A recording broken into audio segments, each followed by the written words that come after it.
Yes, rigid नहीं है, इसीलिए इसीलिए कंसिडर नहीं। रिजिड होता तो कंसिडर करते। रोटेशन, लेक्चर नंबर 16 है ना। एक minute.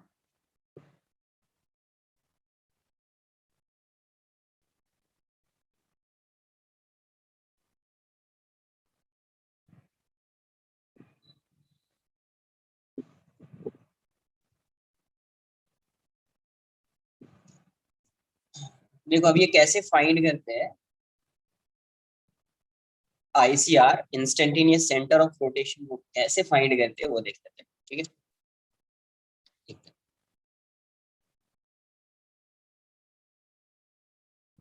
Identification of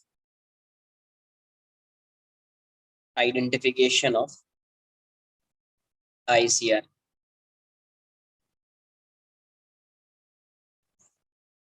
yes,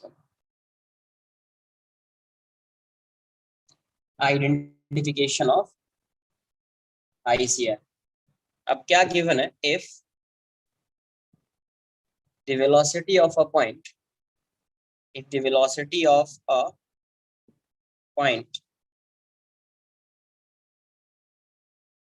if the velocity of a point on the angular on the rigid body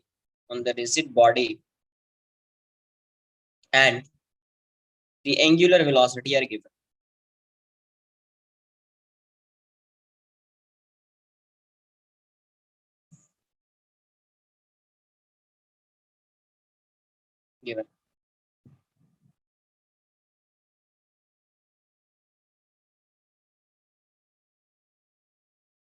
कर दो, ऑन कर दो, चलेगा। सर मेरे ही नाम से एक और आ जाता है।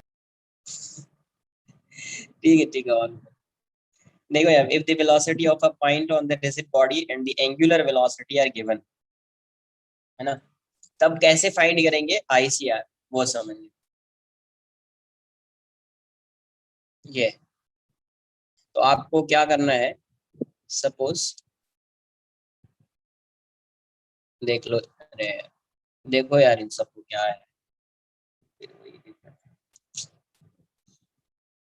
सपोज कोई एक पॉइंट है, इसकी वेलोसिटी गिवन है, इस पॉइंट की वेलोसिटी गिवन है v। अब मुझे क्या करना है, अब मुझे आईसीआर फाइंड करना है। क्या गिवन है, वेलोसिटी गिवन है।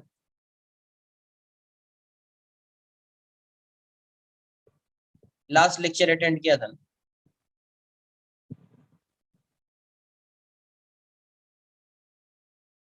इंस्टेंटेनियस एक्सिस ऑफ रोटेशन, वही उसी में बताया था इंस्टेंटेनियस सेंटर ऑफ रोटेशन, याद है।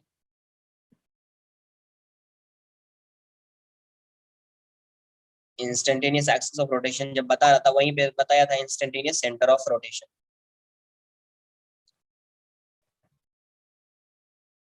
if the body of a point on the rigid body and the angular velocity are given, देखो अब ये v है, इसकी एंगुलर वेलोसिटी गिवन है, इसकी एंगुलर वेलोसिटी क्या है, given, omega.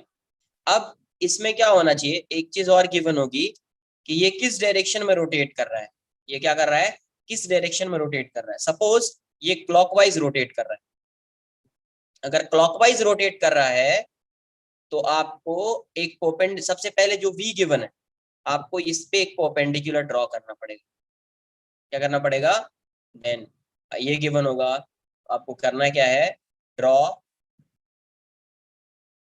A line perpendicular to v, perpendicular to v। आपको v के परपेंडिकुलर एक लाइन ड्रॉ करनी है ना, तो परपेंडिकुलर ड्रॉ कर दिया। अब इसका रोटेशन देख रहे हैं कि किस डायरेक्शन में है, क्लॉकवाइज है या एंटी क्लॉकवाइज है, क्लॉकवाइज है। क्लॉकवाइज है तो यहां से r डिस्टेंस पे मैं मान रहा हूं कि ये r डिस्टेंस पे आईसीआर लाई कर रहा है कहीं, यहाँ समझो। v गिवन है, परपेंडिकुलर ड्रॉ कर दिया। अब डिसाइड करना है कि इसी लाइन पे आईसीआर लाई करेगा, दी आईसीआर है ना, must lie on this line, on this line at a distance r at a distance r equals to v by omega, v by, तो अब इसी लाइन पे ICR लाई करेगा। अब क्लॉकवाइज है तो इस डायरेक्शन में करेगा, एंटी क्लॉकवाइज होता तो कहीं यहाँ, तो ICR ये हो जाएगा, क्या हो जाएगा, ये हो जाएगा ICR, ये क्या हो जाएगा, ICR हो जाएगा। अब बोलोगे सर ये ICR, अब देखो समझो, ये क्लॉकवाइज डायरेक्शन में रोटेट कर रहा है, मतलब इसके अबाउट इसका एंगुलर वेलोसिटी ओमेगा होगा। अब ओमेगा होगा तो ये क्या हो जाएगा, ये जो ICR है, मतलब अगर इससे एक एक्सिस पास करा दीजिए ऐसा, तो इसके अबाउट इस पूरे बॉडी का मोशन कैसा है, प्योर रोटेशनल मोशन। इस एक्सिस के अबाउट इस पूरे बॉडी का मोशन कैसा है, प्योर रोटेशनल मोशन। तो ये पॉइंट जो मूव कर रहा होगा, एक सर्कल में मूव कर रहा होगा, और उसका रेडियस क्या होगा, r। तो क्लॉकवाइज मूव कर रहा है तो इसकी वेलोसिटी इस डायरेक्शन में होगी।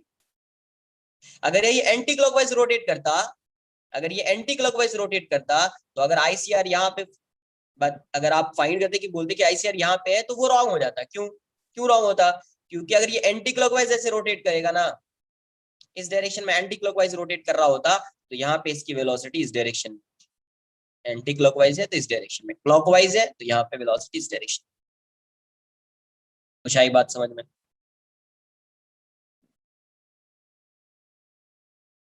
एंटी क्लॉकवाइज होता तो ICR इस डायरेक्शन में होता, क्लॉकवाइज है तो सब रिलेट कर लेंगे, ये ऐसा रिलेट कर लेंगे। वेरी गुड, गुड क्वेश्चन, ऐसे ही क्वेश्चन आना चाहिए रोटेशन कंप्लीट होने के बाद। देखो यहाँ पे,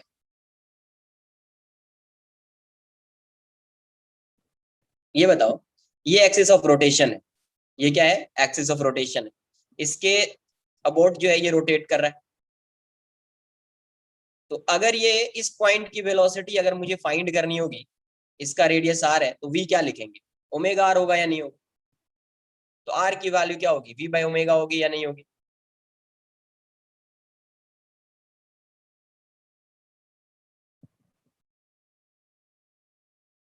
समझो क्या है, कोई भी रिजिड बॉडी है, उसके किसी एक पॉइंट की वेलोसिटी गिवन है, आपको क्या करना है, उस वेलोसिटी पे एक परपेंडिकुलर लाइन ड्रॉ कर दे, एक परपेंडिकुलर ड्रॉ कर दिया, उसी पॉइंट पे एक परपेंडिकुलर ड्रॉ कर दिया। अब ICR जो है, इंस्टेंटेनियस सेंटर ऑफ रोटेशन जो है, वो इसी लाइन पे लाई करेगा। तो अब इस लाइन पे इस साइड लाई कर सकता है या इस साइड लाई कर सकता है, वो कैसे डिसाइड करेंगे, तो वो डायरेक्शन से डिसाइड होगा। अगर ये क्लॉकवाइज रोटेट कर रहा है तो इस साइड आएगा, एंटी क्लॉकवाइज रोटेट करता तो इस साइड आएगा। उसको ऐसे भी आप देख सकते हैं कि अगर ये क्लॉकवाइज रोटेट करेगा, है ना, अगर ये क्लॉकवाइज रोटेट करेगा तभी इस पॉइंट की वेलोसिटी इस डायरेक्शन में होगी। ये क्लॉक, जैसे ये क्लॉकवाइज है तभी इस पॉइंट की वेलोसिटी इस डायरेक्शन में, एंटी क्लॉकवाइज होता तो इस पॉइंट की वेलोसिटी इस डायरेक्शन में, है ना। तो अगर ये एंटी क्लॉकवाइज डायरेक्शन में रोटेट कर रहा होता, अगर ये सपोज इस पॉइंट की वेलोसिटी गिवन है भी, और ये एंटी क्लॉकवाइज डायरेक्शन में रोटेट कर रहा होता, तो इसका ICR कहीं यहाँ पे इस पॉइंट पे आता ICR। कैसे रोटेट कर रहा है, एंटी क्लॉकवाइज डायरेक्शन, है ना। तो अब यहाँ से अगर आप देखेंगे, ये डिस्टेंस r हो जाएगा। अब ये ऐसा सर्कल में मूव कर रहा होगा, क्योंकि यही इंस्टेंटेनियस एक्सिस ऑफ रोटेशन इसका यही होगा, तो ये सर्कल में मूव कर रहा होगा, ये पॉइंट ऐसे सर्कल में। तो अगर एंटी क्लॉकवाइज देखेंगे, एंटी क्लॉकवाइज डायरेक्शन में, तभी इस पॉइंट की वेलोसिटी इस डायरेक्शन में, तभी इस पॉइंट की वेलोसिटी इस डायरेक्शन में होगी। कुछ आई बात समझ में,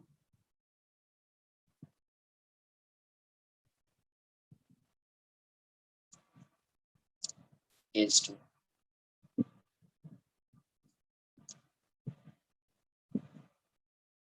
इफ यस, वो गिवन होगा, वो आपको गिवन है ना, वो आपको गिवन किस डायरेक्शन में, if the lines of action of two, lines of action of, कहीं भी लाई कर सकता है, यस कहीं भी, जरूरी नहीं कि बॉडी के अंदर ही लाई करेगा, बाहर भी हो सकता है, कहीं पे भी हो सकता है। If the lines of action of two non parallel, two non parallel velocities, two non parallel velocities of 2 points, non-parallel velocities of 2 points are given. Are given. इस केस में आप कैसे फाइंड करेंगे, है ना। Two non parallel, non parallel का मतलब, इसका मतलब सिर्फ ऐसा नहीं कि पैरेलल नहीं होगा, एंटी पैरेलल भी नहीं, मतलब एक इस डायरेक्शन में तो दूसरा इस डायरेक्शन, वैसा कर, नोट कर लीजिए इतना पहले, देखते हैं उसको कैसे फाइंड करेंगे। नोट कर लीजिए।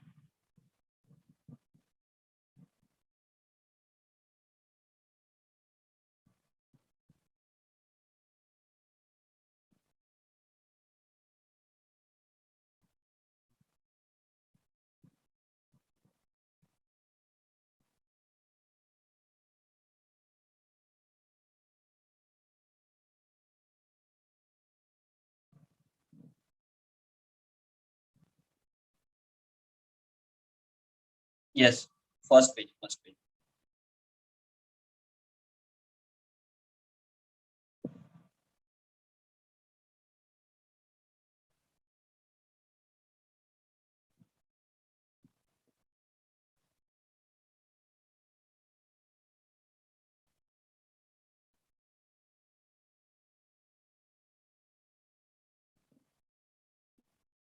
कॉपी करो इसको। नहीं हो रहा, डिस्कस करेंगे फिर, है ना। नहीं हो रहे तो उसको डिस्कस करेंगे लेक्चर में।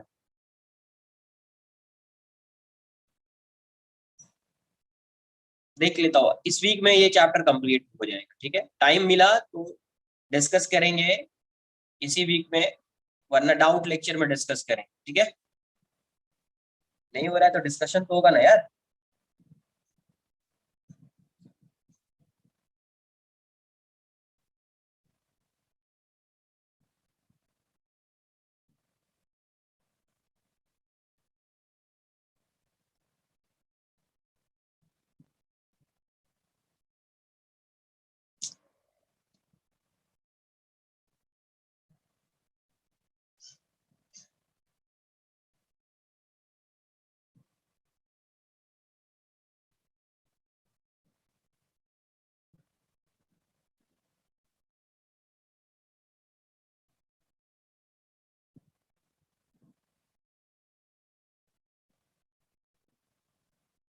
चलेगा, अच्छा है, सीबी तो सही है, कर सकते हो इससी भी अच्छा, क्वेश्चंस भी अच्छे हैं उसमें, कर सकते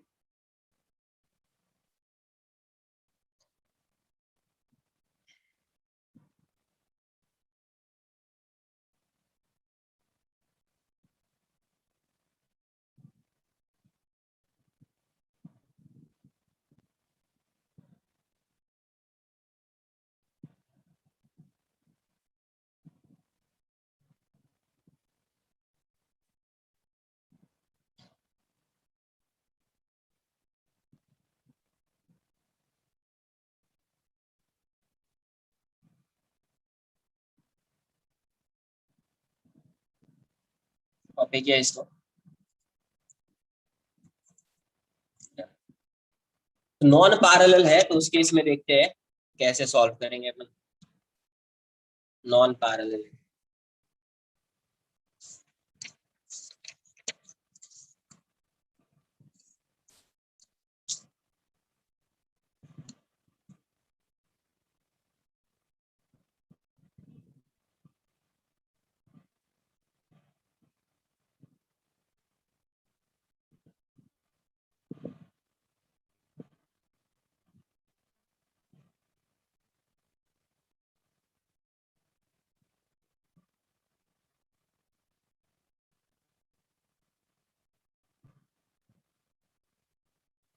क्योंकि ये एंटी क्लॉकवाइज डायरेक्शन में रोटेट कर रहा है, ये ऐसा रोटेट कर रहा है, तो ये इसका आईसीआर इस साइड अगर आईसीआर बनाओगे, सम कुछ सम अगर यहाँ पे आईसीआर होता और ये एंटी क्लॉकवाइज डायरेक्शन में रोटेट कर रहा होता तो इस पॉइंट की वेलोसिटी इस डायरेक्शन में नहीं, इस डायरेक्शन में,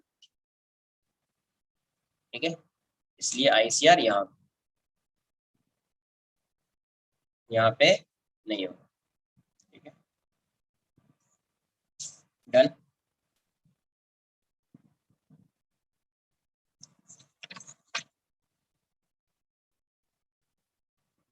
तो इस केस में क्या होगा,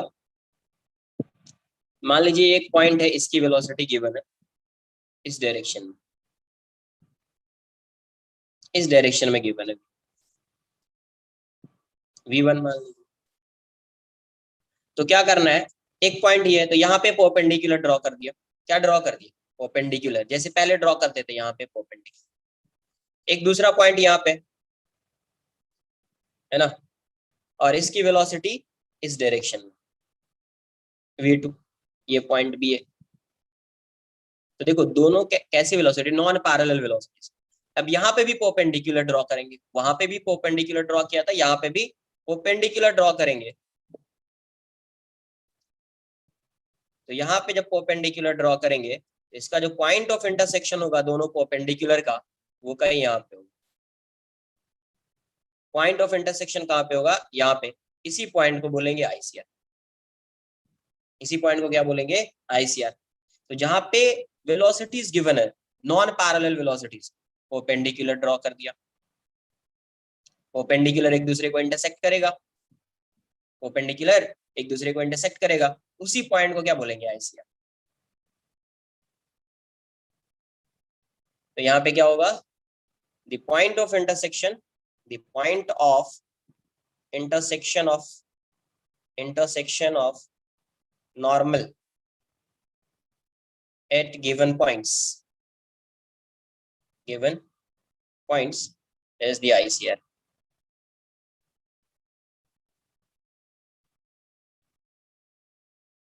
ICR, the ICR। एक बार चेक कर लेते हैं, इसको थोड़ा सा ऐसा ड्रॉ कर दो, थोड़ा सा ऐसा ड्रॉ कर दो। मान लो यही परपेंडिकुलर, ऐसा ड्रॉ कर, फिर आ जाएगा समझ। ये V1, ठीक है। तो अब मुझे फाइंड करना है कि ये पॉसिबल है या नहीं। क्या करना पड़ेगा? एक लाइन ऐसे ड्रॉ करनी पड़ेगी, है ना। अब इसका क्या लेना पड़ेगा? ये मान लीजिए ये वाला एंगल जो है, ये ऐसा ड्रॉ किया है कि ये वाला एंगल आपको एक्यूट दिखे, है ना, ताकि इसका कंपोनेंट, नहीं सही लिया है। ये एंगल ऐसे भी रहता तो चलता, सही था वो। तुमने जो ड्रॉ किया रख वैसे ही रखना। यहां से एक लाइन ऐसे ड्रॉ कर, चेक करना है ना, चेक करना है। इसको मैं फिर से ड्रॉ करता हूँ, ज्यादा ही कुछ ये होगी। देखो आप वैसे ही रखिए।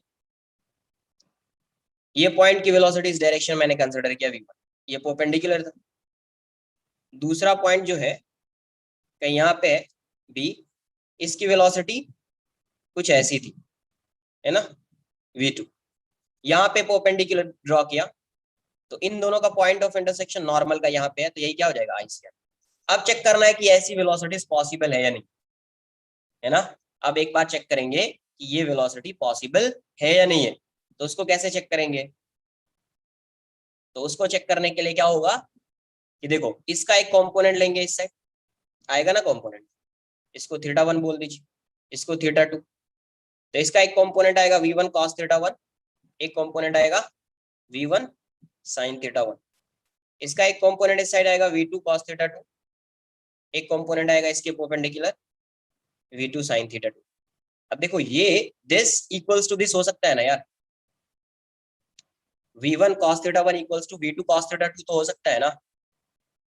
तो अगर ये इसके इक्वल हो गया तो इस लाइन के अलोंग इसका वेलोसिटी ऑफ अप्रोच या वेलोसिटी ऑफ सेपरेशन क्या हो जाएगा? 0 होगा या नहीं होगा? अगर इसकी वैल्यू इसके इक्वल हो गई तो इसकी लाइन के अलोंग वेलोसिटी ऑफ सेपरेशन या अप्रोच 0 हो जाएगा। 0 हो जाएगा तो ये रिजिड बॉडी होगा, मतलब ऐसी वेलोसिटीज पॉसिबल है, ऐसी वेलोसिटीज पॉसिबल है। आई बात समझ में? ठीक है, तो मैं इसको थोड़ा सा ऐसा कट कर देता हूँ, थोड़ा बेकार दिख रहा है वो, यहाँ पे मैं ड्रॉ कर देता हूँ। इसलिए नहीं समझ में आया, बता रहा हूँ, इसलिए नहीं समझ में आया क्योंकि आपको बेसिक्स आपने रिवाइज नहीं किया है, इसलिए आपको समझ में नहीं आया कि मैंने क्या बोला।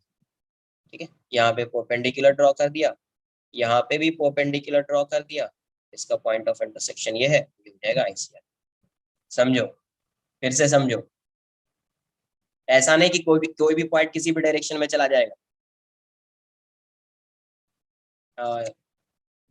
ठीक है, कोई भी एक ड्रॉ कर लो ना, ये या ये तो बता रहा हूँ आपको कि कैसे ये पॉसिबल है।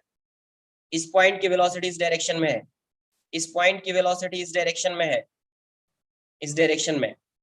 ठीक है, तो दोनों पॉइंट को ज्वाइन कर दिया। ज्वाइन करने के बाद इसका कंपोनेंट इस लाइन के अलोंग लिया, इसका कंपोनेंट इस लाइन के अलोंग लिया। अब ये कंपोनेंट अगर इसके इक्वल हो जाएगा तो वेलोसिटी ऑफ अप्रोच या वेलोसिटी ऑफ सेपरेशन जीरो हो जाएगा, जीरो। वेलोसिटी ऑफ अप्रोच या वेलोसिटी ऑफ सेपरेशन जब जीरो हो जाता है तो वो रिजिड बॉडी होती है। पॉसिबल है ये। लेकिन यही वेलोसिटी अगर इस डायरेक्शन में होती ना, इस डायरेक्शन में, तो इसका एक कंपोनेंट इस साइड आता। यही वेलोसिटी, ये वेलोसिटी जो v1 दिख रही है आपको, अगर इस डायरेक्शन में होती ना ये वेलोसिटी, तो इस डायरेक्शन में, तो इसका एक कंपोनेंट इस साइड आता। इसकी वेलोसिटी इस डायरेक्शन में और इस वेलोसिटी का एक कंपोनेंट इस डायरेक्शन में, दोनों ऑपोजिट डायरेक्शन में। कभी भी रिलेटिव वेलोसिटी इस लाइन के अलोंग जीरो होता ही नहीं। जीरो नहीं होता तो वो बॉडी रिजिड होता ही नहीं, तो उस केस में वैसी वेलोसिटीज पॉसिबल होती भी नहीं। कुछ आई बात समझ में? Case 3, when parallel and anti-parallel velocities are given.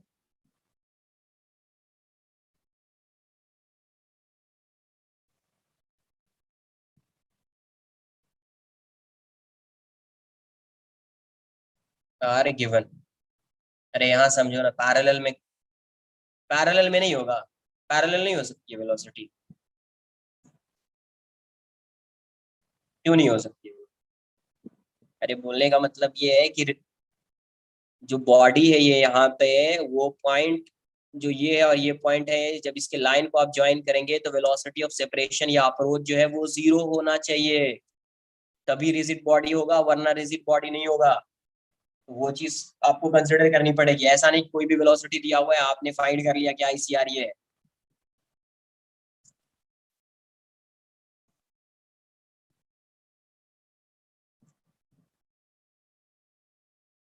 Parallel velocities given है, मान लीजिए एक पॉइंट है, पैरेलल वेलोसिटी ये गिवन v1। अब इस पे परपेंडिकुलर ड्रॉ कर लेंगे, है ना। दूसरी पैरेलल वेलोसिटी गिवन है v2। तो अब देखो इसका नॉर्मल तो ऐसा ही है ना, दोनों पे नॉर्मल सेम है, दोनों पे नॉर्मल क्या है, सेम है, दोनों पे नॉर्मल सेम है। तो अब इस केस में कैसे फाइंड करना है? तो इस पॉइंट की वेलोसिटी गिवन है, इस बी पॉइंट की वेलोसिटी गिवन है, और इसके बीच का मान लीजिए कि डिस्टेंस गिवन है r। तो अब कैसे फाइंड करेंगे? तो अब इसके हेड को ज्वाइन करें। तो जब आप हेड को ज्वाइन करेंगे तो इस नॉर्मल का और इस लाइन का जो पॉइंट ऑफ इंटरसेक्शन आएगा, कहीं यहाँ पे आएगा, कहीं यहाँ पे आएगा, तो यही हो जाएगा आईसीआर। यही क्या हो जाएगा, आईसीआर। ये वाला डिस्टेंस अज्यूम कर लेते हैं, यहाँ से इसका डिस्टेंस आर बी है और यहाँ से इसका डिस्टेंस आर ए है। तो एक इक्वेशन ये बन जाएगा R B plus R equals to R A, R B plus R equals to R A. Second equation ये बन जाएगा, ये ट्रायंगल और ये ट्रायंगल सिमिलर है, तो सिमिलर ट्रायंगल है तो v1 by v2 equals to this upon this, R A by R B, R A by. तो दो इक्वेशन आ गया, दो अननोन आर ए और आर बी अननोन है, तो you can find the position of ICR. आप आईसीआर का position find कर सकते हैं, आप आईसीआर का पोजीशन फाइंड कर सकते हैं। तो पैरेलल होगा तो परपेंडिकुलर एक ही लाइन के अलॉन्ग होगा, दोनों के हेड को ज्वाइन कर दिया तो आके यहाँ पे कहीं पे इंटरसेक्ट करेगा, तो यहाँ पे ये इंटरसेक्ट करेगा वही आईसीआर में क्या होगा,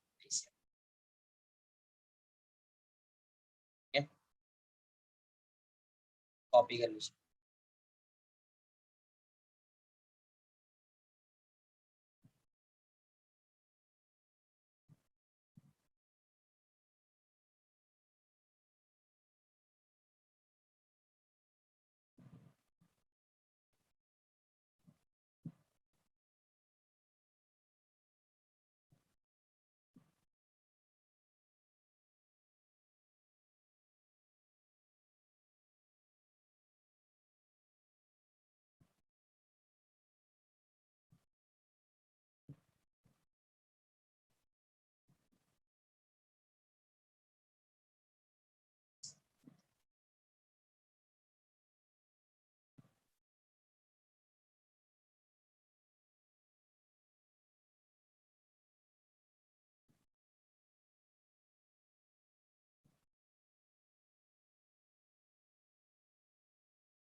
डन।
डन, देख लो यार, स्क्रीनशॉट लो मैं।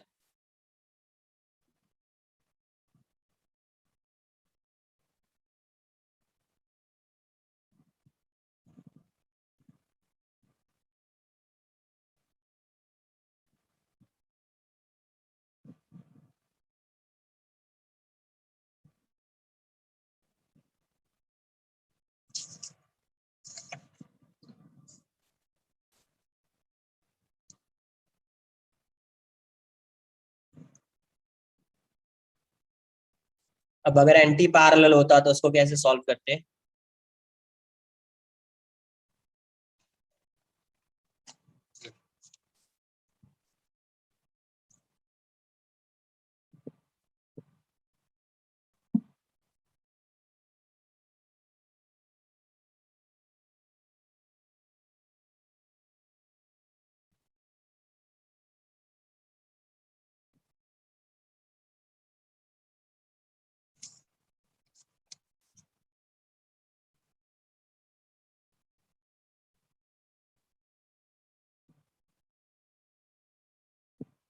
ये एक पॉइंट है, anti parallel velocities given, v1 perpendicular draw कर दिया। दूसरा पॉइंट ये है, इसकी वेलोसिटी यहाँ पे गिवन है v2, और यहाँ से यहाँ तक का डिस्टेंस गिवन है r। अभी इसके हेड को ज्वाइन करेंगे, तो जहाँ पे ये नॉर्मल और ये इस लाइन का पॉइंट ऑफ इंटरसेक्शन होगा, इसी को बोलेंगे ICR। ये क्या हो जाएगा ICR, ये B से डिस्टेंस इसका RB है, और ये वाला डिस्टेंस R है, अज्यूम कर R है। तो ये इस केस में क्या आएगा, RA plus RB equals to R।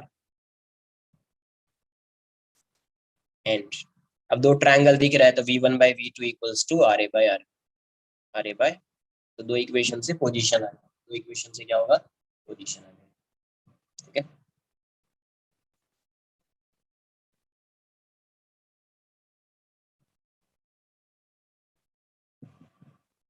Copy कर लीजिए। ऐसे एक एग्जांपल बता दो, मान लीजिए ये रॉड ऐसा था, ये रॉड स्लाइड हो रहा है, रॉड स्लाइड हो रहा है। तो रॉड स्लाइड होगा तो ये रॉड, ये एंड जो है ये किस डायरेक्शन में जाएगा, एंड ए किस डायरेक्शन में जाएगा, इस डायरेक्शन में जाएगा, V1 ये एंड किस डायरेक्शन में आएगा, डाउनवर्ड डायरेक्शन आएगा या नहीं आएगा। कैसी वेलोसिटीज है, रिजिड बॉडी है, कैसी वेलोसिटीज है,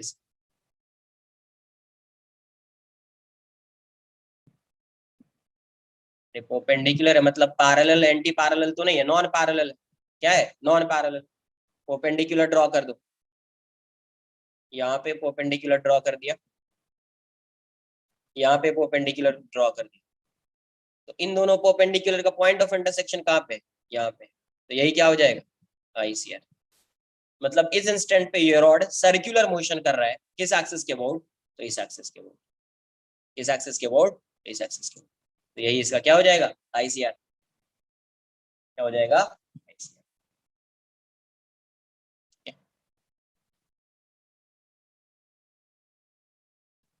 इस केस में आईसीआर फाइंड कर पाएंगे? मान लो यहाँ के पे वेलोसिटी गिवन है v1, एक पॉइंट यहाँ पे है, यहाँ पे वेलोसिटी गिवन है इस डायरेक्शन या पैरेलली गिवन, इस केस में आईसीआर फाइंड कर पाएंगे?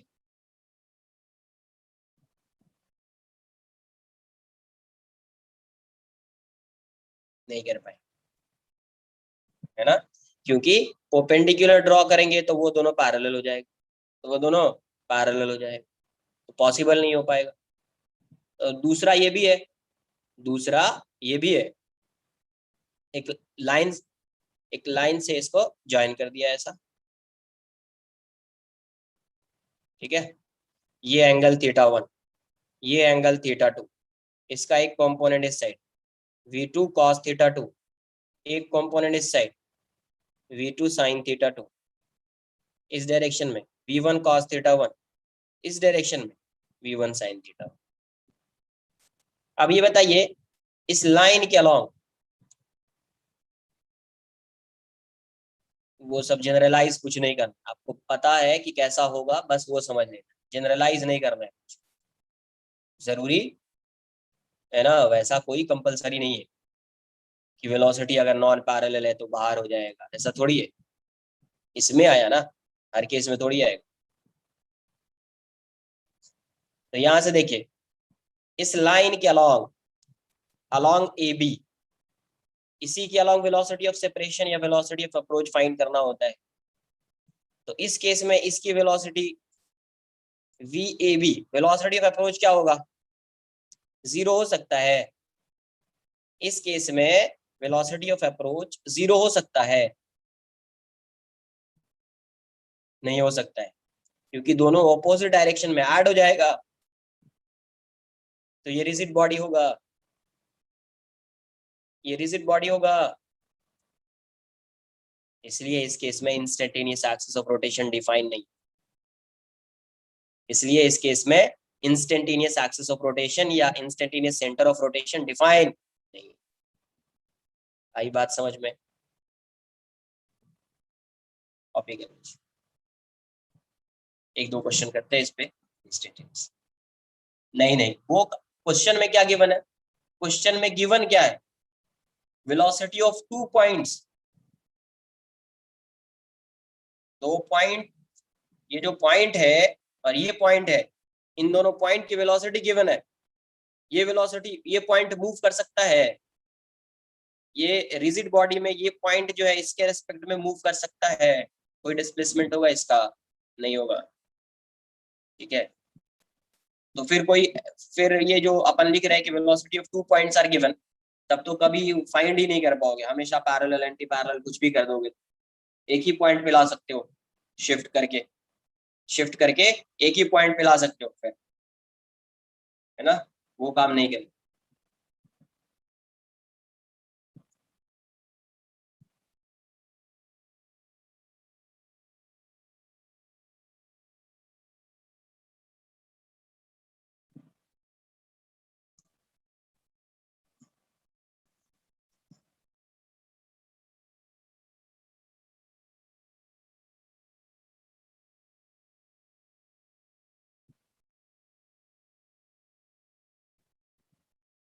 एक मिनट, कॉपी करने दो, कॉपी करने दो, फिर थोड़ा।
Done.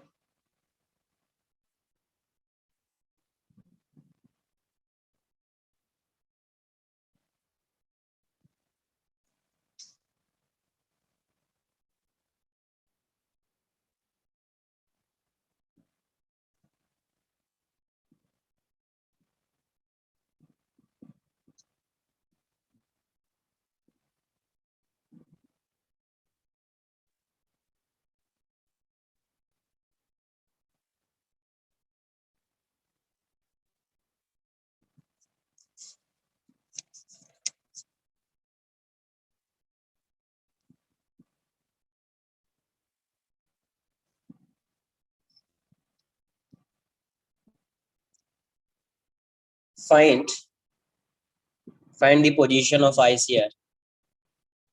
Find the position of ICR and angular velocity of disk.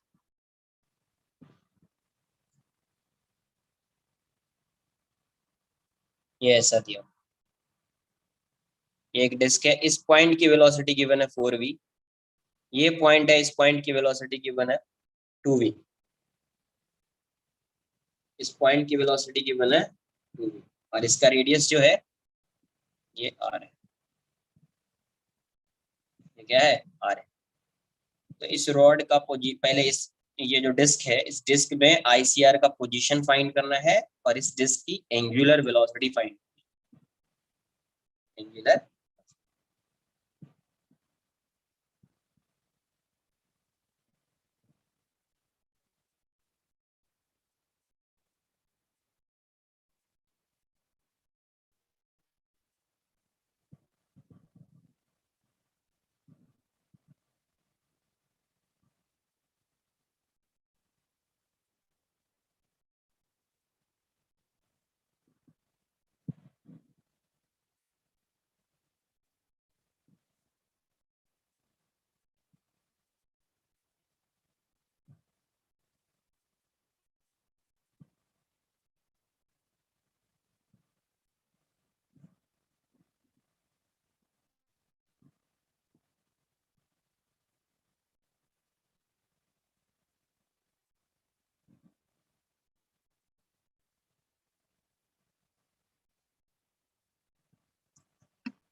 तो यहाँ पे क्या गिवन है, पैरेलल वेलोसिटीज गिवन है ना, तो पेंडिकुलर ड्रॉ कर दिया पहले,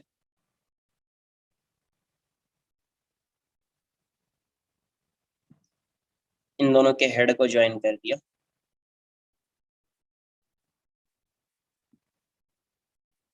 कहीं यहाँ पे आएगा, यही हो जाएगा आईसीआर, यही क्या है आईसीआर।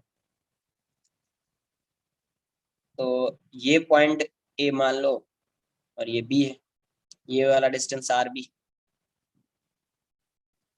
और ये डिस्टेंस क्या है आर ए, ये डिस्टेंस आर ए। तो सबसे पहले यहां से देखेंगे तो R R B plus two R equals to R A, equation 1।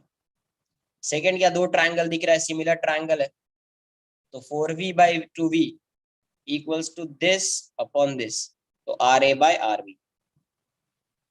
तो यहाँ से 2 equals to R A by R B, तो आर ए की वैल्यू कितनी हो जाएगी 2r, इसको 2 बोल दिया था, from 1 and 2, from 1 and 2, from 1 and 2, 1 and 2 से क्या होगा, यहाँ से देखिए फाइंड कर लो, तो अब फाइंड कर लो, देखो कितना आ रहा है, फाइंड कर लो।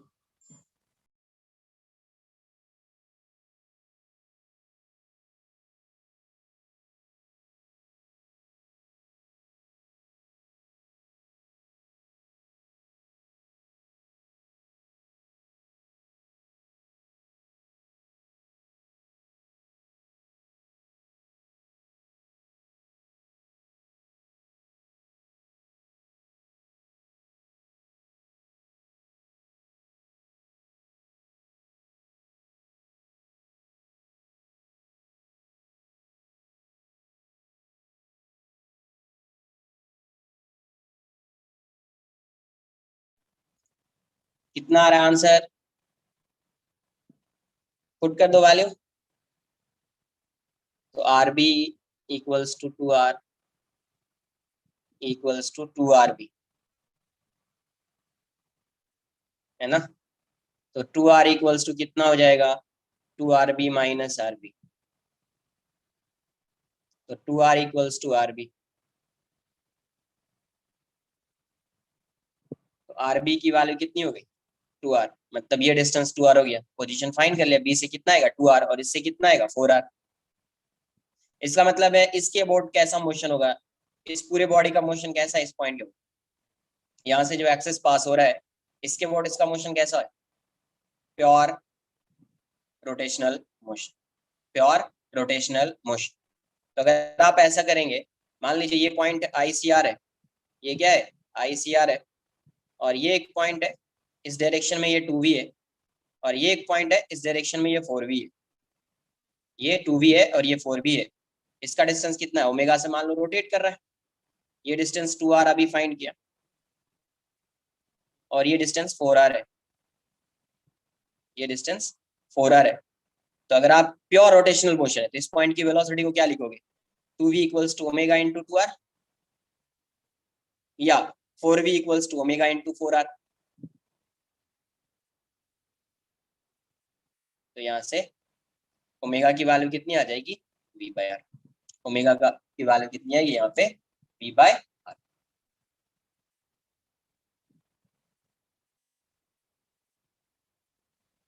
क्लियर है।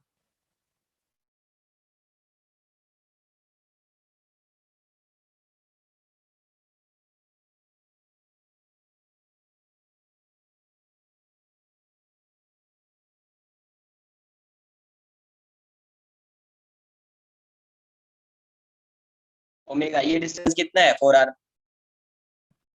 4 से 4 कैंसिल आउट हो जाएगा, ओमेगा ओमेगा की वैल्यू क्या आ जाएगी, v बाय आर। कोई भी कंसिडर करेंगे आंसर तो वही आएगा ना यार, कॉपी कर लीजिए।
कॉपी कर लिया इसको।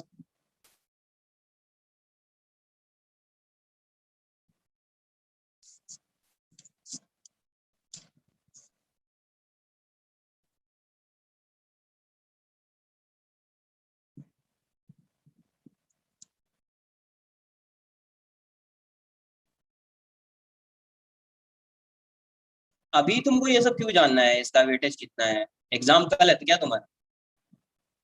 अभी पूरा चैप्टर पढ़ना है, वो एग्जाम टाइम में होता है कि वेटेज के अकॉर्डिंग चैप्टर को रिवाइज करते हैं।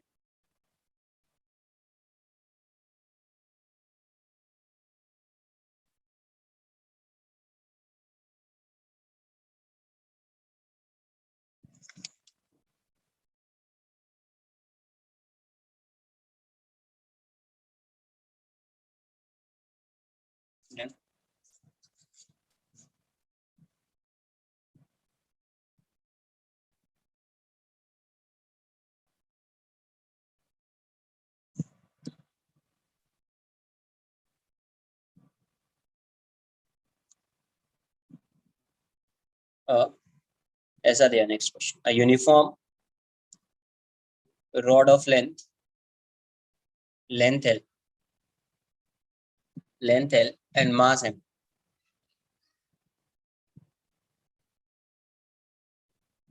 यस, यस, सिर्फ उसी केस में a uniform rod of length L and mass M stands vertically along wall, vertically along wall when it is slightly, it is slightly, group पे मिल जाएगा, ठीक है? ग्रुप पे एक मैसेज कर देना कोई ना कोई। हाँ, ग्रुप पे एक बार मैसेज कर देना, नहीं अगर कोई शेयर करेगा तो मैं करूँ, ठीक है? when it is slightly displaced, its lower end, its lower end begins to to slide along the floor.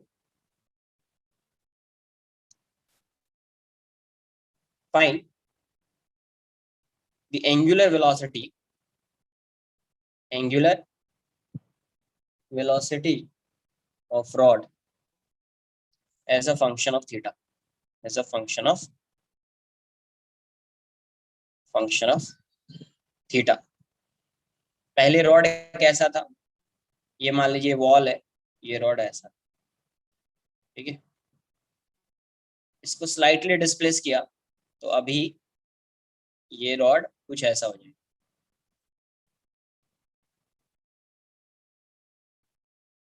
तो मान लेते हैं ये एंगल जो है ये थीटा है, तो आपको जो ओमेगा बताना है इस रॉड का in terms of theta, theta होगा, एल होगा, मास है तो मास है, एक्सेलरेशन ड्यू टू ग्रेविटी भी आ सकता है, तो यही सब टर्म्स, ठीक है?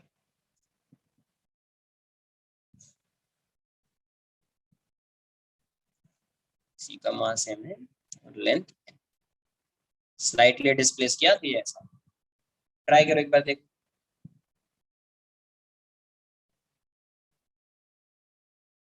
surfaces are frictionless, yes. Neglect, जब गिवन ही नहीं है तो समझ में नहीं, फ्रिक्शन एवरीवेयर, मतलब यहाँ पे भी कोई फ्रिक्शन नहीं है, यहाँ पे भी कोई फ्रिक्शन।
एल कॉस थीटा ना, V by L cos theta.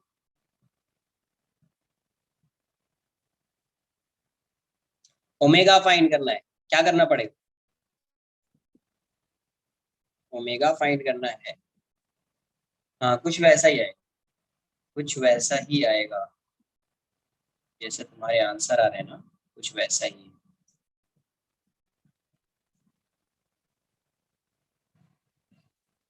देखो यार, सबसे पहले इसका आईसीआर, नहीं तो वैसे क्वेश्चन को सॉल्व करना टफ हो जाएगा ऐसे क्वेश्चन, वरना ऐसे क्वेश्चन को सॉल्व करना टफ हो जाएगा।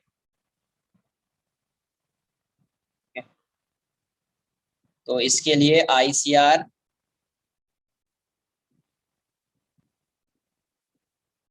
है ना, इसके लिए आईसीआर को फाइंड करना इम्पोर्टेंट, क्योंकि उसके वो रोटेशनल मोशन होगा तो सिंपल हो जाएगा। ये इस डायरेक्शन में जा रहा होगा, ये इस डायरेक्शन में जा रहा होगा, तो यहाँ से आप क्या करेंगे, परपेंडिकुलर ड्रॉ कर दिया। तो परपेंडिकुलर ड्रॉ करेंगे तो क्या होगा, इन दोनों का पॉइंट ऑफ इंटरसेक्शन कहीं यहाँ पे होगा, है ना। तो पॉइंट ऑफ इंटरसेक्शन यहाँ पे है, तो यही क्या हो जाएगा, आईसीआर। इसी के अबाउट इसका क्या हो रहा होगा, रोटेशनल मोशन। इसी के अबाउट ये रोटेट कर रहा होगा, इसी के अबाउट ये रोटेट कर रहा होगा। तो आपको पता है कि यहाँ पे रोटेट कर रहा है, पोजीशन चेंज हो रहा है, जहाँ पे पोजीशन चेंज होता है वहां पे वर्क एनर्जी थ्योरम या कंजर्वेशन ऑफ एनर्जी लगा। रॉड का पोजीशन चेंज हो रहा है, वर्टिकल, वो भी वर्टिकल, तो कंजर्वेशन ऑफ एनर्जी मान लेते हैं, एंगुलर वेलोसिटी यहाँ पे ओमेगा। ठीक है, तो कंजर्वेशन ऑफ एनर्जी फाइंड करने के लिए मुझे इसका मोमेंट ऑफ इनर्शिया फाइंड करना पड़ेगा,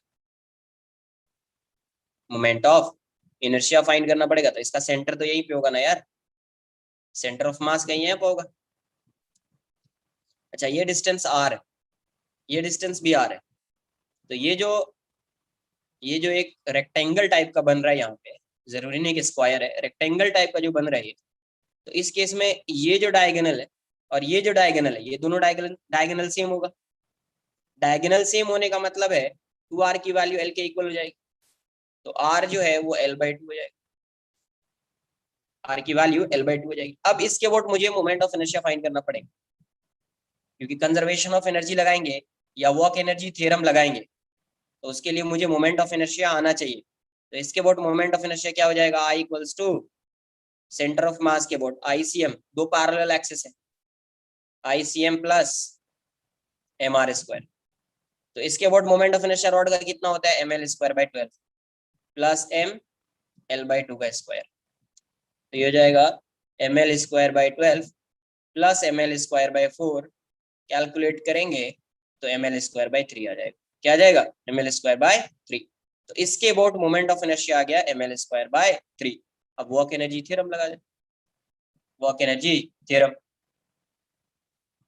तो देखिए सबसे पहले यहाँ पे इसका सेंटर ऑफ मास के यहाँ पे, ठीक है, तो ये इसका सेंटर ऑफ मास कितनी हाइट पे है, तो ये l/2 है, ये थीटा है, तो ये जो डिस्टेंस होगा यहाँ से यहाँ तक का डिस्टेंस, ये आएगा l/2 sine theta, l/2 sine theta. पहले कितने पे था, l/2 पे था, पहले इसका सेंटर ऑफ मास l/2 पे था, अभी कितने पे हो गया है, तो l/2 साइन थीटा। तो work done by all forces equals to change in kinetic energy, change in kinetic energy, है ना। जब यहाँ पे काइनेटिक एनर्जी का एक्सप्रेशन लिखेंगे तो सिर्फ रोटेशन का आएगा, ट्रांसलेशनल का नहीं आएगा। क्यों, क्योंकि इस पॉइंट के अबाउट इसका मोशन कैसा है, pure translational motion, sorry pure rotational motion. इस पॉइंट के अबाउट इसका मोशन कैसा है, प्योर रोटेशनल मोशन, सिर्फ रोटेशनल मोशन का एक्सप्रेशन आएगा काइनेटिक एनर्जी। कॉपी कर लीजिए इतना पहले।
डन। अब क्या करेंगे, वर्क एनर्जी थ्योरम लगाएंगे। Work done by all forces equals to change in kinetic energy. तो पहले तो ये रेस्ट में था,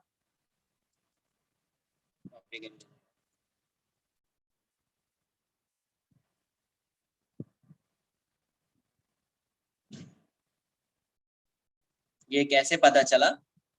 वेरी गुड, गुड क्वेश्चन। अरे ये इस डायरेक्शन में जा रहा है, ये इस डायरेक्शन में जा रहा है, तो यहाँ पे आईसीआर फाइंड करोगे तो यहाँ पे इंस्टेंटेनियस एक्सिस ऑफ रोटेशन आएगा। तो इंस्टेंटेनियस एक्सिस ऑफ रोटेशन के अबाउट मोशन क्या होता है, कंबाइंड मोशन क्या हुआ, रिजिड बॉडी का मोशन क्या होता है, प्योर रोटेशनल मोशन ना।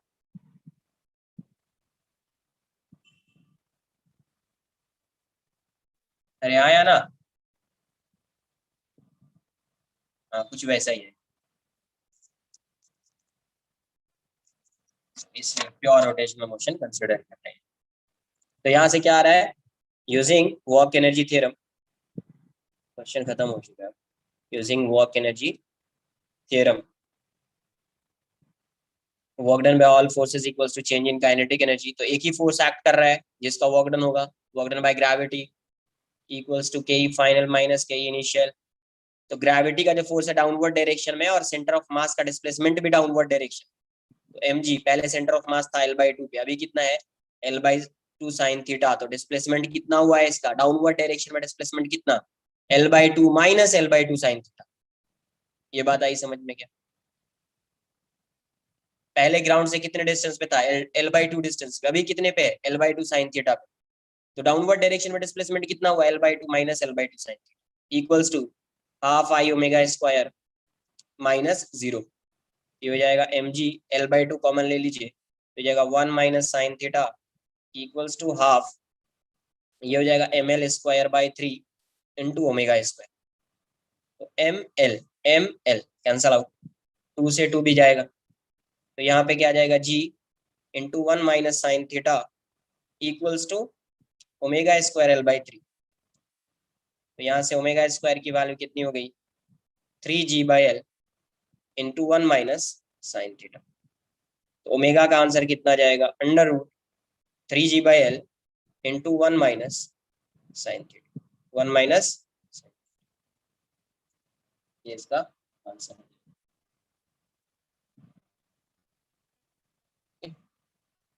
इसका कॉपी कर लीजिए।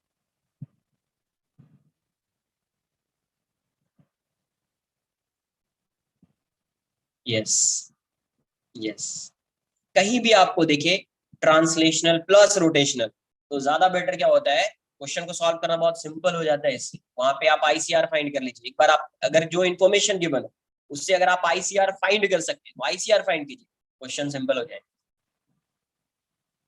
हर केस में नहीं फाइंड कर पाएंगे आप, क्योंकि जो इन्फॉर्मेशन जैसे आपको बताया फाइंड करने के लिए, अगर 2 पॉइंट की वेलोसिटी गिवन होगी या वेलोसिटी ओमेगा गिवन होगा, है ना, तब आप फाइंड कर सकते हैं, तब आप फाइंड कर सकते हैं।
लास्ट टॉपिक इसका, इस चैप्टर का, टॉपलिंग।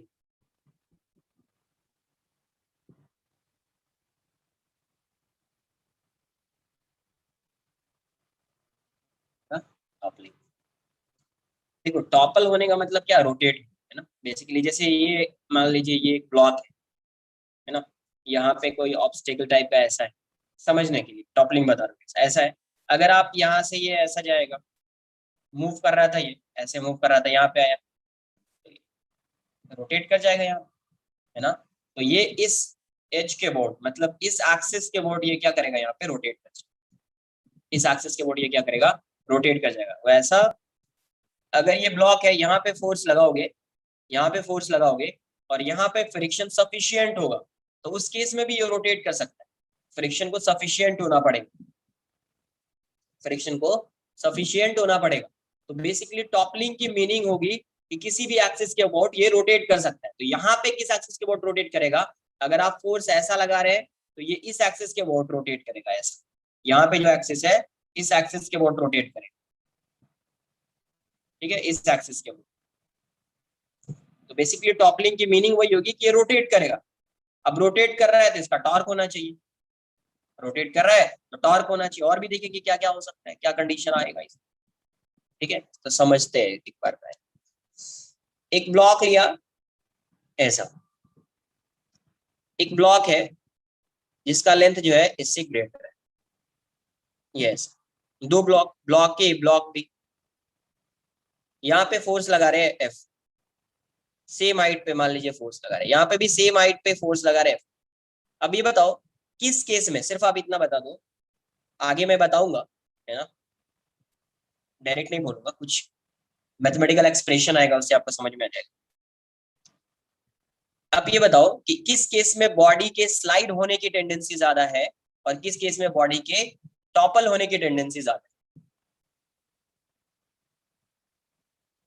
सेम फोर्स लगाया यहाँ पे, सेम फोर्स यहाँ पे, ए ब्लॉक ए जो है इसके टॉपल होने की टेंडेंसी ज्यादा है, और ब्लॉक बी के स्लाइड होने की टेंडेंसी ज्यादा है ना। तो ये जो ब्लॉक है ए, तो क्या है, A is block A is more likely to topple, more likely to topple. अब ये क्यों है वो आगे, topple before sliding, before sliding. और ब्लॉक बी यहाँ पे क्या है, ब्लॉक बी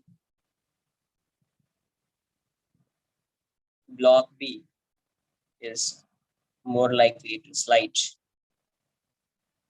to slide, है ना, before toppling।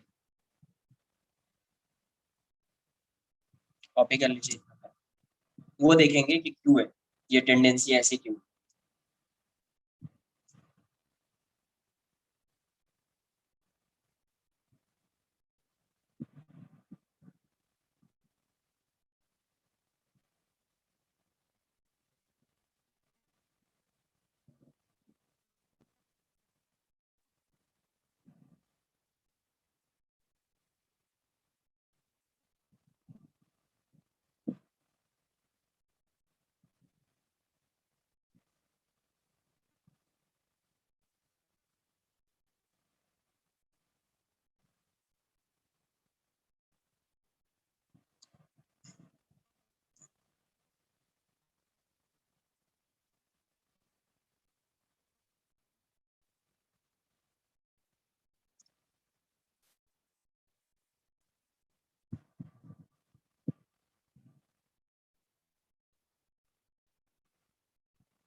तो देखो ऐसे ही कोई भी ब्लॉक का, जरूरी नहीं ए बी, ऐसे जनरल सा एक ब्लॉक लिया और इसका एफबीडी बना दिया। तो मान लेते हैं कि यहाँ पे फोर्स, वो फोर्स जो है इसको शिफ्ट कर दो यहाँ पे एक फोर्स लग रहा है और इसका डिस्टेंस एच, ये डिस्टेंस क्या है एच। एफबीडी बनाओगे तो ये mg आएगा, यहाँ पे नॉर्मल लग रहा हो, यहाँ पे एक फ्रिक्शन लग रहा हो, जैसे आप इस साइड मूव कराओ फोर्स लगाओगे इस पे फ्रिक्शन आएगा। पहले ये बताओ, ये तो टॉपल करेगा तो इस एक्सिस के बोट, यहाँ से जो एक्सिस पास हो रहा होगा उसी एक्सिस के बोट टॉपल करेगा, टॉपल भी करेगा तो इसी एक्सिस के बोट करेगा। फर्स्ट पॉइंट इसमें ये बताइए, if F is greater than Fs max, if applied force is greater than limiting friction, तो उस केस में बॉडी का मोशन, इस ब्लॉक का मोशन कैसा होगा? स्लाइड कर जाए, है ना। इफ, तो यहां से क्या पॉइंट लिख सकते हैं, if the friction is not sufficient, if the friction is not sufficient, then the body will slide before toppling, then the body will slide before toppling, slide हो जाएगा ये। इसका मतलब ये, यहां से एक चीज ये समझ में आई कि टॉपलिंग के लिए क्या होना चाहिए, Fs max लिमिटिंग फ्रिक्शन, है ना, must be greater than F applied force. होगा या नहीं? लास्ट में लिखूंगा ये कंडीशन ना। अगर टॉपल करना है तो इसको स्लाइड नहीं करना पड़ेगा, स्लाइड नहीं करेगा मतलब इसकी वैल्यू ग्रेटर होनी चाहिए इससे, तभी ये स्लाइड नहीं करेगा। अरे कुछ आई बात समझ में?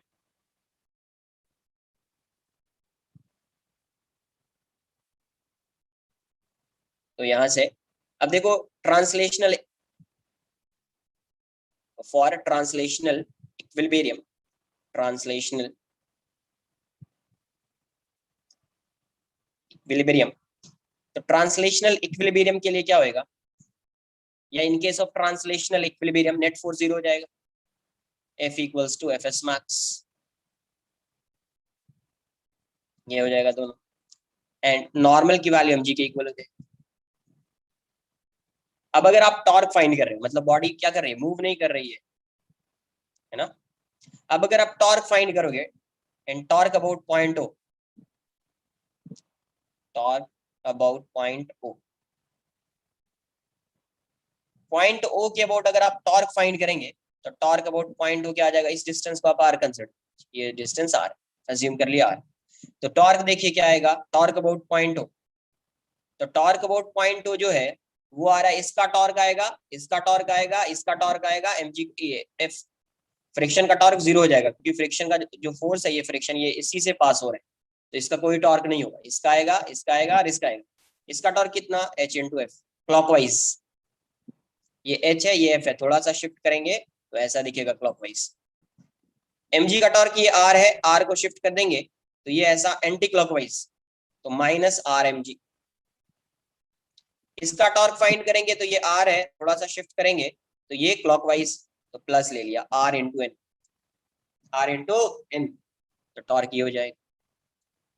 तो देखो, तो टॉर्क क्या हो जाएगा, H F minus R M G plus R, N की वैल्यू कितनी है, एम जी है, तो ये दोनों कैंसल आउट हो जाएगा, तो टॉर्क अबाउट पॉइंट O क्या हो जाएगा, एच इंटू एफ हो जाएगा।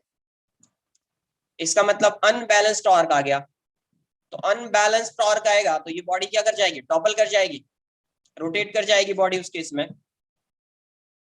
केस में बॉडी रोटेट कर जाएगी। ये बात आई समझ में कुछ?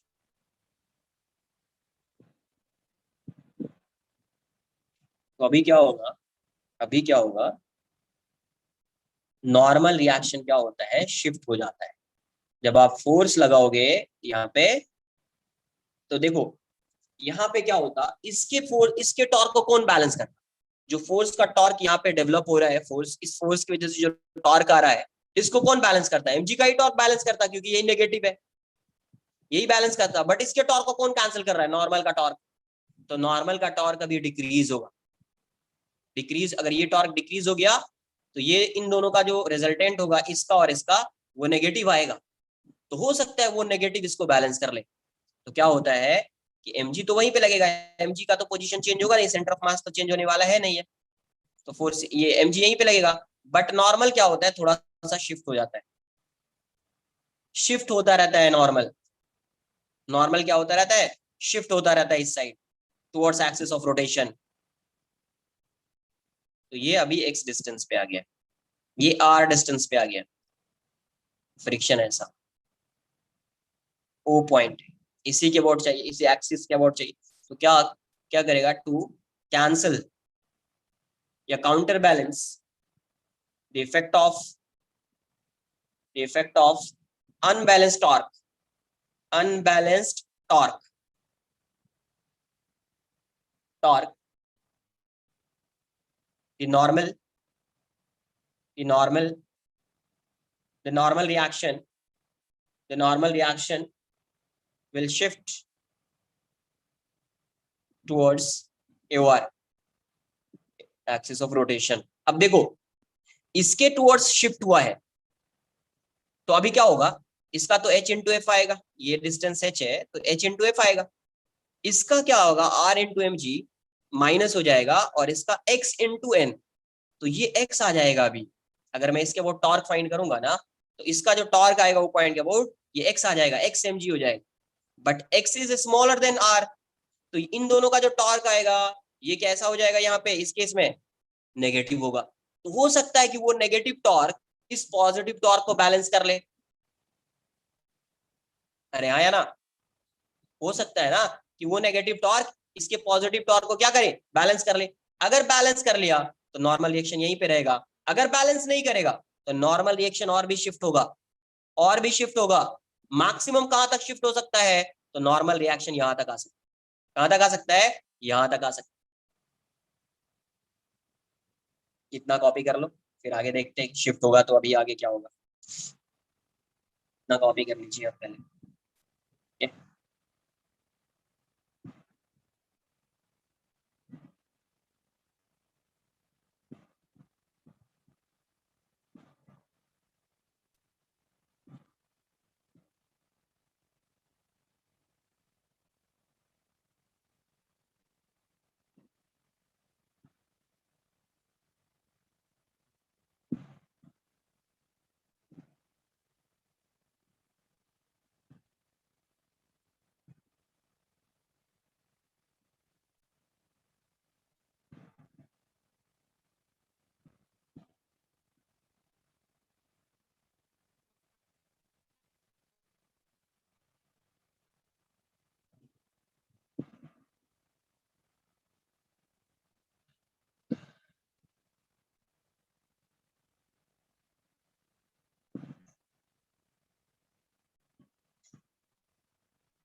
डन।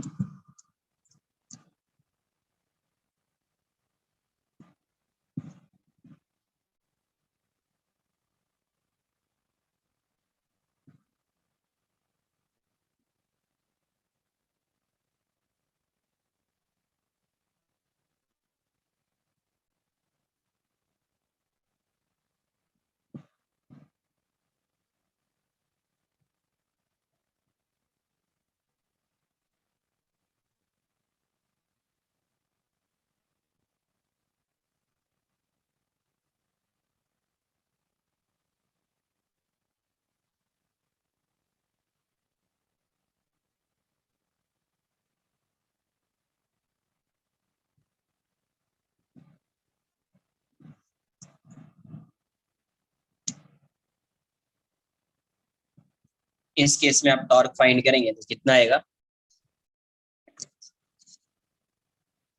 वो समझ में आया।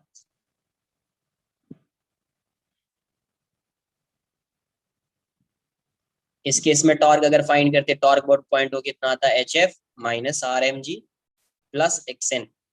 हो सकता है यहीं पे बैलेंस कर ले, R M G plus X N G. तो यहां से देखो ये आर ग्रेटर है, एक्स स्मॉलर है, तो इन दोनों की वैल्यू नेगेटिव हो जाएगी, तो उसको ये बैलेंस कर सकता है। इस ये नेगेटिव इसको बैलेंस करेगा तो उस केस में टॉर्क जीरो हो जाएगा, टॉर्क जीरो हो जाएगा। एक्सट्रीम केस क्या हो सकता है इस केस में, नॉर्मल रिएक्शन कहां पे शिफ्ट हो गया, नॉर्मल रिएक्शन यहां पे शिफ्ट हो जाएगा।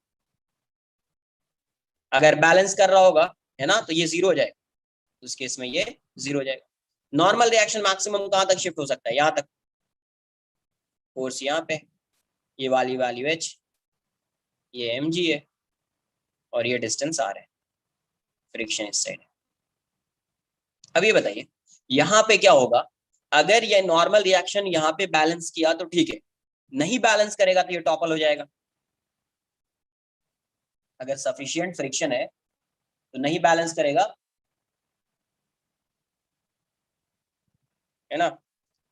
अगर यहाँ पे सफिशिएंट फ्रिक्शन होगा, है ना, तो क्या हो सकता है, इस पॉइंट के वोट ये, मतलब इस एक्सिस के वोट ये टॉपल हो सकता है।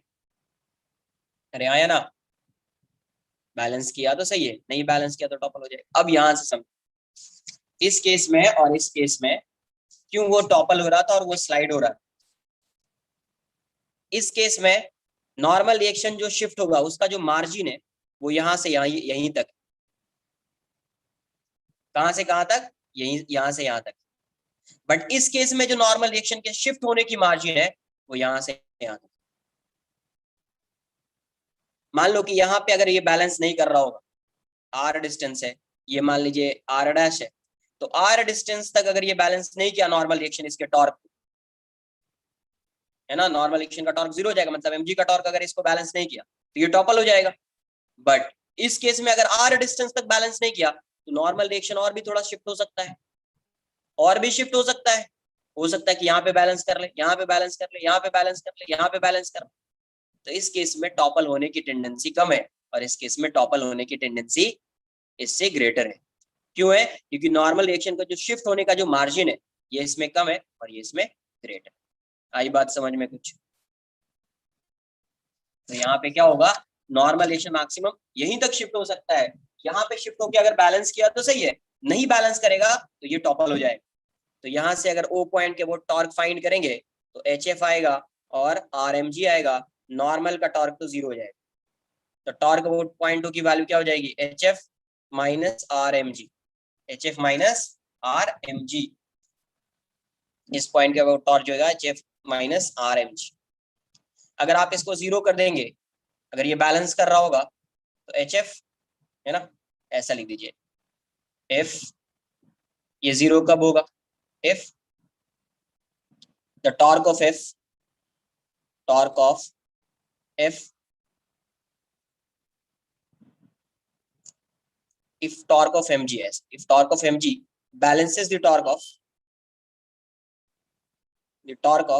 f, torque of f, then यहां से टॉर्क को क्या लिख देंगे आप, जीरो लिख देंगे, hence zero equals to H F minus R M G. तो इस केस में एफ की वैल्यू जो हो जाएगी H F equals to R M G आ जाएगा। इस केस में एफ की जो वैल्यू होगी वो R M G by H. तो ऐसे फाइंड कर सकते हैं, ऐसे फाइंड। ये बात आई समझ में कैसे क्या कर रहे हैं अपन। अब एक जनरलाइज फॉर्म बताता हूँ इसका। ये समझ में आया ना कैसे? जरूरी नहीं कि नॉर्मल डिक्शन यहीं तक आएगा, हो सकता है इससे पहले ही हो जाए, इससे पहले ही आ जाए। यहाँ पे जीरो हुआ तो ठीक है, नहीं जीरो होगा तो टॉपल कर जाएगा। अब यहाँ से अगर मैं एक जनरलाइज डिस्कशन की यहाँ पे बात करूँ तो ये नॉर्मल यहाँ पे शिफ्ट कर दिया है, फोर्स यहाँ पे है, फ्रिक्शन इस साइड आ जाएगा, एफ एस मैक्स है ना, ये एम जी है, ये आर है और ये एच, ये क्या है एच। तो इक्वेशन फॉर स्लाइडिंग, इक्वेशन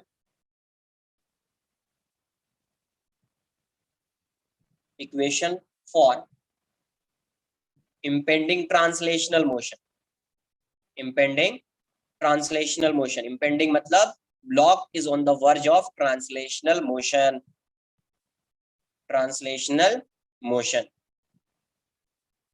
और sliding। तो इस केस में आप क्या लिखेंगे, F equals to F S max हो जाएगा, मतलब F की वैल्यू म्यू एम जी के इक्वल हो जाएगी एंड नॉर्मल की वैल्यू एम जी के इक्वल हो जाएगी। ठीक है, इतना कॉपी कर लीजिए पहले, थोड़ा फास्ट करना। ठीक है,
कॉपी किया इसको।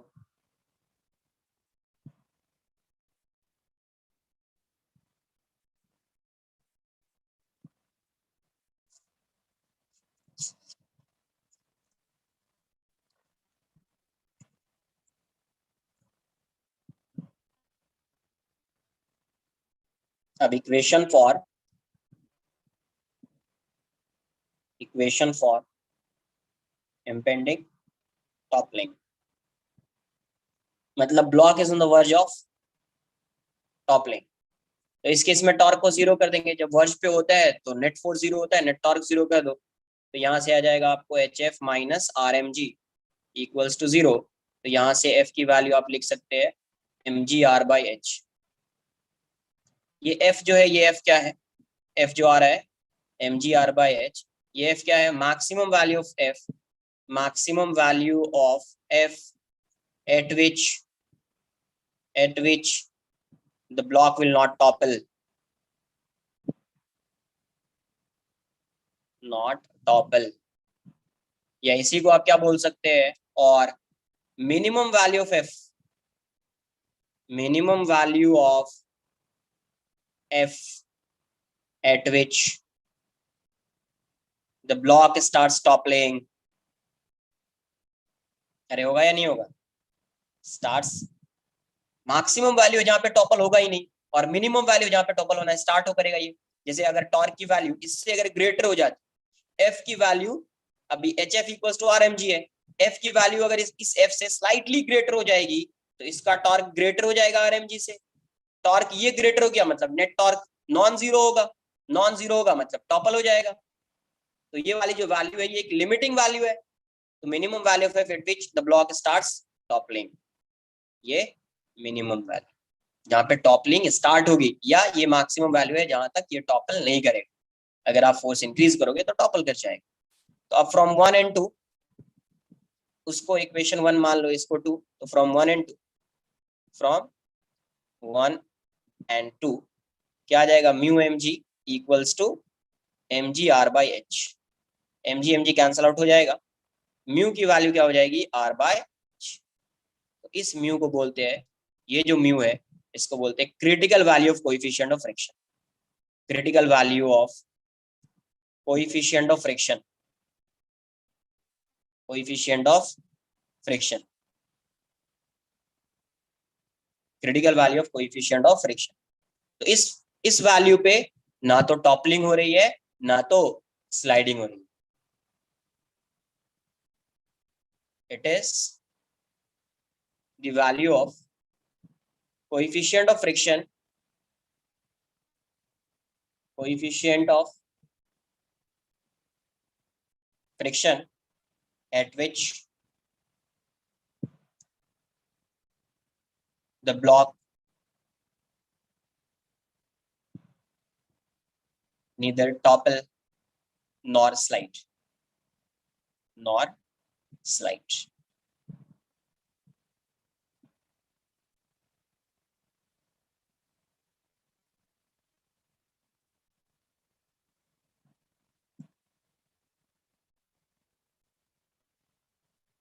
कॉपी कर लीजिए, आज के लिए इतना ही रहेगा, थोड़ा सा और भी है उसको नेक्स्ट लेक्चर में देखेंगे। अब नेक्स्ट लेक्चर में ये चैप्टर कंप्लीट हो, नेक्स्ट लेक्चर में ये चैप्टर,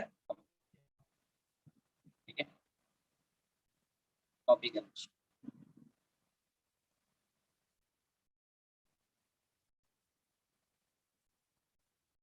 उसके बाद नेक्स्ट नहीं, उसके नेक्स्ट वीक में डिस्कशन हो, नेक्स्ट वीक में जो होगा वो डिस्कशन हो।